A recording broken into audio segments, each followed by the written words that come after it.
నుంచి కెనడా నుంచి ఇండియా వచ్చినాక మన బిజినెస్ని ఎట్లా టేక్ ఆఫ్ చేయడానికి ప్లాన్స్ చేసిన, అసలు ఏం చేయాలి నెక్స్ట్, నేను అనుకున్నవంతా ఎట్లా సాధ్యం, నేను చేయాలనుకున్న దానికి నాకు కరెక్ట్ ఆనిముత్యాలు ఎట్లా దొరుకుతారు అని చెప్పి మస్తు ఆగమైంది బ్రెయిన్ అంతా. ఇదంతా కాదు, ఒక పెన్ను తీసి ఒక పేపర్ మీద పెడితేనే మన బండి స్టార్ట్ అవుతుందని అర్థమైంది. అసలు మనకి ఏమేం మార్పులు కావాలి, ఏమేం మారవాలి అనేది రాయడం స్టార్ట్ చేసిన. First thing logo. ఇన్ని ఏళ్ళ నుంచి లోగో ఉంది, కాకపోతే టైంతో పాటు మనం కూడా మారాలి. ఒక క్రేజీ గ్రాఫిక్ డిజైనర్ని పట్టుకొని ఒక లోగో చేపించిన.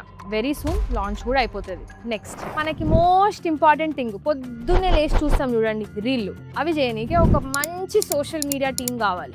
ఎతికి ఒక 10-15 మంది చెప్పిన పేరు ఒకటి GCS and we locked in a deal. Next website.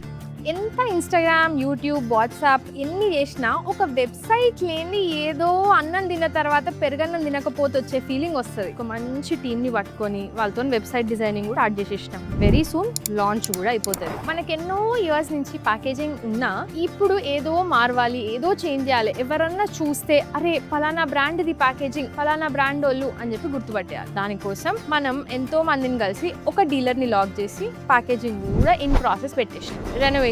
ఇన్ని చేంజెస్ చేస్తున్నప్పుడు స్టోర్కి ఒక ఫ్రెష్ లుక్ కూడా ఇవ్వడం ఇంపార్టెంట్ కదా అనిపించింది.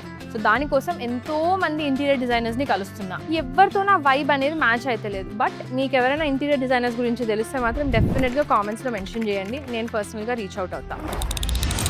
అన్ని చేంజెస్ చేసేది మీకోసమే కదా. ఒక్కసారి స్టోర్కి విజిట్ చేయండి, మీకు నచ్చిన డిజైన్ని కస్టమైజ్ చేయించి ఇచ్చే బాధ్యత నాది.